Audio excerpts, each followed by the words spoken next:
President Biden in La Crosse, Wisconsin this afternoon, where he's going to continue to try to sell his infrastructure plan. He's expected to speak around 2 p.m. after touring the city's municipal transit utility. During a press briefing aboard Air Force One, Jen Psaki said the White House is reaching out to progressive Democrats and Republicans in an attempt to secure a bipartisan infrastructure deal at that bus depot. You know, Jen Psaki yesterday talking about the need for electrical school buses and more charging stations across the Mideast. She also said the president and first lady will visit Surfside, Florida on Thursday, where they'll meet with the search and rescue teams trying to locate survivors of that building collapse down in Florida. Meanwhile, a lawyer for Donald Trump says Manhattan District Attorney Cyrus Vance will not be charging the former president after all. He will instead focus on charging the Trump Organization and its employees over certain failures to pay taxes on corporate benefits. Now, Trump recently slammed the probe into his business as the greatest witch hunt of all time. Let's find out more from Newsmax White House correspondent Emerald Robinson. John, it is not the ending we were expecting to the multi-year investigation into Donald Trump and the Trump Organization out of the Manhattan District Attorney's office. A Trump lawyer saying that District Attorney Cy Vance does not plan to bring charges for major financial crimes he was investigating against the former president and his organization. Now, this is big news given that it was just leaked not long ago from the DA's office that they had convened a grand jury to possibly pursue charges against the president and his organization. One lawyer familiar with these kind of matters said we have a legal term in the law community saying that with a grand jury you can indict a ham sandwich. So the fact that they did not bring charges is huge. The former president responding in a statement from the Save America PAC saying, quote, after hundreds of subpoenas, over 3 million pages of documents, 4 years of searching, dozens and dozens of interviews, and millions of dollars of taxpayer funds wasted, they continue to be in search of a crime and will do anything to frighten people into making up the stories or lies that they want, but they have been totally unable to get.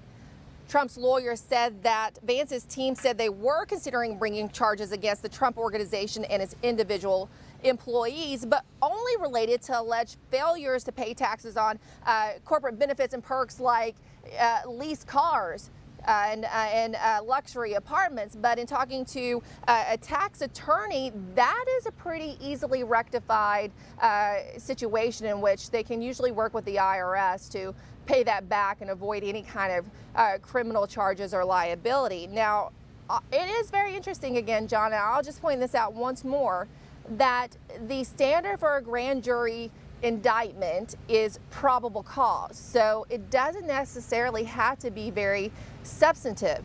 This is very telling that with that and with that standard, Cy Vance and his team still did not bring charges against the former president. One source telling me that makes he and his office look rather foolish. John? All right, Emma Robinson for us at the White House in Washington today. Now, where is the correction for this story? Remember, we were supposed to believe that Trump's indictment and then extradition from Florida to New York was going to burn Governor Ron DeSantis. Would Ron DeSantis send in the highway patrol to protect the former president and whisk him away to the governor's fortified compound in Tallahassee? Of course not.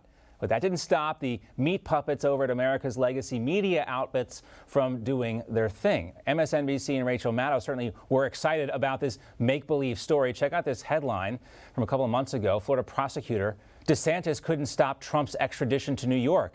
And then they write, the fact that officials are even having this conversation about how to handle the possible criminal indictment of a former president is extraordinary.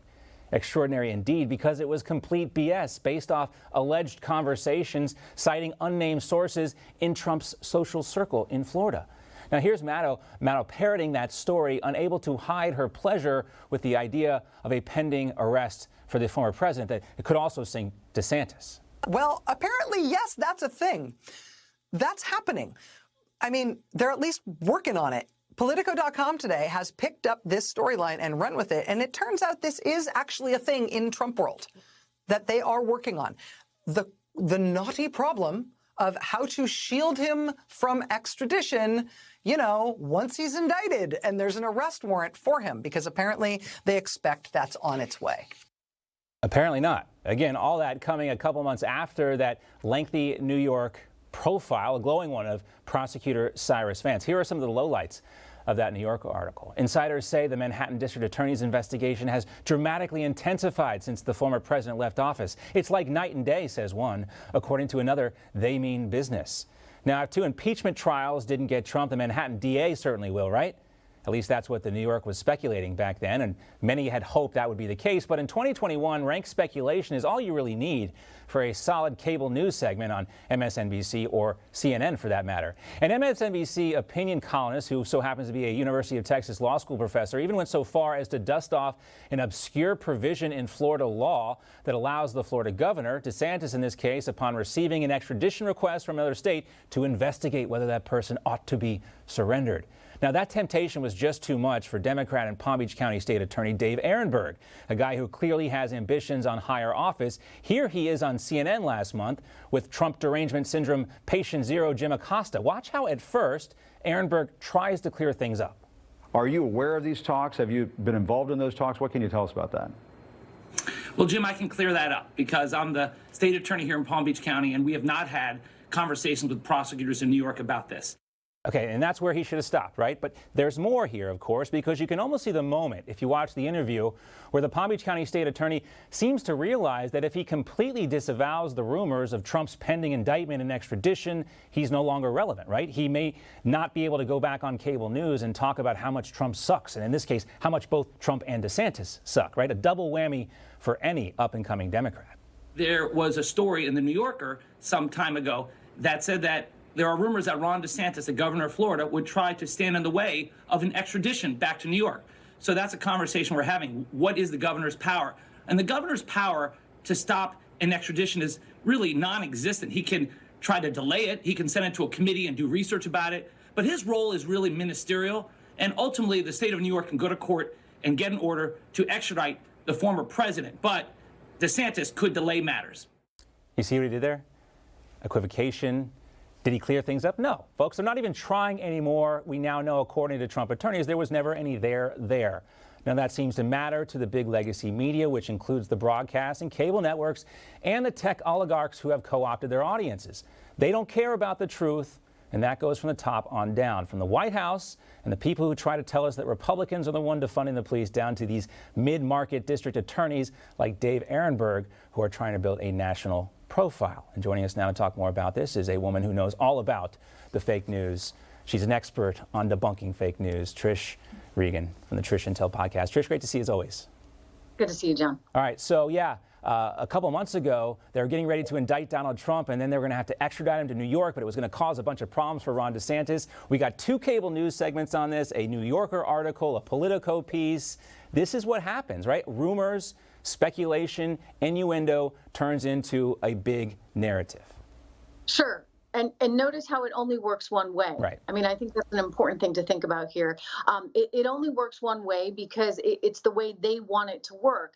Basically, you have the tech oligarchs, the media oligarchs, big corporate media doing the bidding of the Democrat Party. They have effectively become arms, if you would, of the Democrat Party. And that's truly troublesome. John, I mean, do you remember? I know they're all upset because people say, you know, we want to make sure that in certain states, you know, we look through all the ballots, et cetera. And you're not allowed to say that, just like you weren't allowed to say, hey, maybe this virus might have come from Wuhan.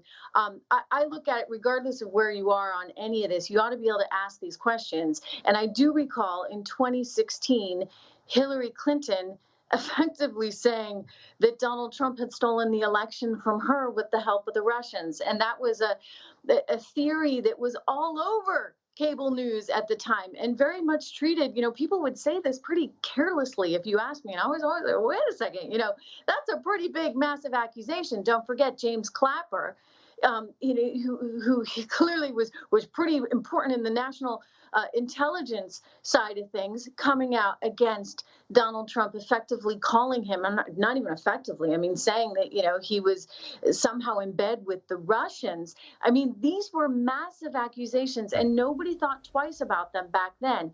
And yet, if we want to talk about what may or may not have happened on January 6th, if you have any other viewpoint other than it was a massive insurrection, an attempt to have a total revolution. It was all because of Trump and his campaign. Well, then you're sort of laughed out of town, and even worse than that, right? I think that you've got the tech companies that are not allowing it, just like they wouldn't allow you to ask, gee, there's this Institute of Urology in Wuhan, and we've got this virus that seems to have originated there. Can we link the two? I mean, people were shocked, right, when Jon Stewart what comes said to mind, Trish, it's the forest for the trees, and this is what the media misses all the time. They are so in it, so close, that they miss the big picture stuff. And then you take a step back a few months later and you're like, why didn't everybody see this? And it's a perspective that they're lacking. We've got so many examples from Brian Sicknick was not killed with a fire extinguisher. Brett Kavanaugh, we know he wasn't a rapist. The Covington kids, they're not racists. Very fine people. Media misquoted Trump. We have a list. It gets longer and longer on a daily basis of stories that have been debunked here. And it almost seems now as if the effort to correct the record is casual, or if it works out, we'll maybe get it corrected after the fact. But there's none of that anymore. There's no urgency to set the record straight. And that's why we try to use their own words against them and hold them accountable for what they say. And you can do that so easily. I mean, that's what's really scary and really shocking. But good for you and good for covering this story, because, look, I just am a big believer in our First Amendment. I see it increasingly under attack in ways that it just shouldn't be, for political purposes, which makes us feel not very American, right? I mean, it feels actually eerily like, some kind of banana republic, and you've got the regime and the opposition, and this isn't who we are. We ought to be able to have civil discussions. We ought to be able to get to the bottom of things. Don't forget, there was an actual investigation that was launched, because people believe that Donald Trump was somehow that tight with the Russians that he conspired with the Russians to steal the election. And this was that's on our list, like normal. And if you, by the way, if you said maybe this doesn't really add up, that was wrong. I'm a big believer in people being able to say what they think, and I don't want to take that away from anyone. But you know what? It's got to work both ways. It's got to be, journalists have to be able to ask all questions. And I get that one side is writing the history, but it's important that the other side be heard too. And we've lost that, John. So, hats off to you and to everyone at Newsmax for being willing to talk about things that can get you in trouble these days. Well, as it relates to January 6th, you hear from hot and bothered progressives calling us insurrectionists for wanting to take a step back, or at least defending some of the people who just showed up to the Capitol but didn't actually go inside. There is no middle ground here. But I always point back to the DOJ's own database on this, Trish, and you can look up, you can search it, you can find out who's been arrested for what and what charges are being, what people are facing. There are no sedition charges. There are no insurrection charges. A lot of these are very minor charges. The people who have done plea deals, for the most part, they've been misdemeanor, time served, or probation type charges. So look, if an insurrection occurred, where are the insurrection charges? This is about something bigger, though. You see, John, they want to make sure that they handicap Donald Trump and all of his supporters going forward. He represents something that's pretty threatening to the status quo. They see the kind of appeal he still has. You guys broadcast the rally out in Ohio the other night. There were so many people there. You see the energy. That's kind of intimidating. That's scary, basically, to all status quo politicians. And so I think part of what's going on here, and it's not right, but it is an attempt to make sure that they sort of wipe the surface clean. They are trying to make sure that they get rid of him, they get rid of his supporters, that it's, you could possibly be labeled an insurrectionist and go to jail, right? If you're a Trump supporter, is partly what this is about. And so it's an overreach. It's not right. People need to be able to express themselves, and we need to be able to understand as journalists all components of a story. I'm not saying it's right. I'm not saying that I condoned any of that. I'm just saying there's more than one side here, and they're only willing to listen to themselves. Right. It's like a salad bar. You got to sample from everything. Make sure you get a healthy diet, all the food groups and everything when it comes to your media diet as well. Trish, great to see you. Always enjoy the podcast as well. Take care. Hey, I'm Rob Finnerty. Thanks for watching. If you enjoyed this video, please join the conversation in the comments below. Don't forget to subscribe too. Hit the bell icon to be alerted to breaking news. And remember, there's a whole lot more on Newsmax TV, America's fastest growing cable news network. Newsmax TV, where real news for real people.